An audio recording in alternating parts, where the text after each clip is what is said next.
Вот Рено Меган приехал. Думаете, это дизель? Нет, это бензин. А работает как дизель.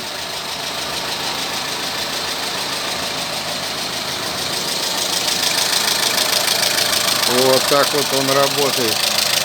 Злостно. Ну что, будем сейчас смотреть, что там сломалось.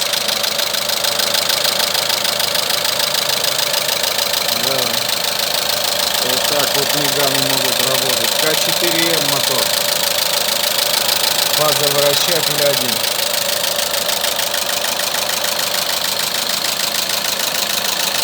Да, может пропасть. Потом заново начать также работать. Потом успокоиться и опять тихо. Так что такие тоже поломки бывают. Вот, значит, фазовращатель с двигателя Рено. Оригинальный мотор К4М. Застучал. Сейчас будем разбирать и смотреть, что у него внутри. Кстати, чтобы открутить вот эти винтики, видите, там вроде как бы торакс, но не торакс, там внутри. Короче, должна быть вот такая с дырочкой, пятилучевая. ТС-30 называется. Вот. Сейчас открутим и посмотрим. Так, ну вот, значит, открутили мы его. Снимаем. Тут у нас прокладочка. Кстати, она отдельно не продается. Если течет фазик. Это еще сзади есть еще одна такая же прокладка. Вот крышка. Ну, видно небольшую выработку на крышке. Сейчас будем смотреть, что там дальше. Тут тоже вот вижу тоже потертости есть. Ну, сейчас посмотрим. Так, ну вот мы его сняли, разобрали.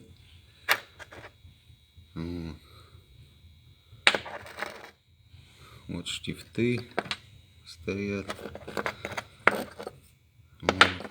Кстати, с обратной стороны, чтобы его разобрать, надо выбить. Вот тут два штифта стоит. Вот один. И вот второй. Надо подстучать. И тогда он снимается полностью. Вот. Ну и здесь мы видим, в принципе, сильную выработку. Пальцем чувствуется, как ходит фазовращатель. Вот смещение происходит. Вот. Вот запорная втулка. Поддается давление масла, и он начинает вращаться.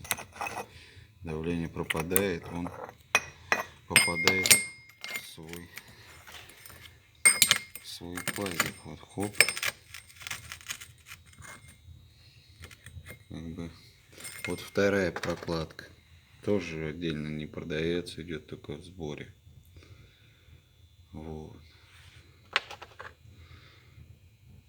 Ну, вот такие вот внутренности фазовращателя.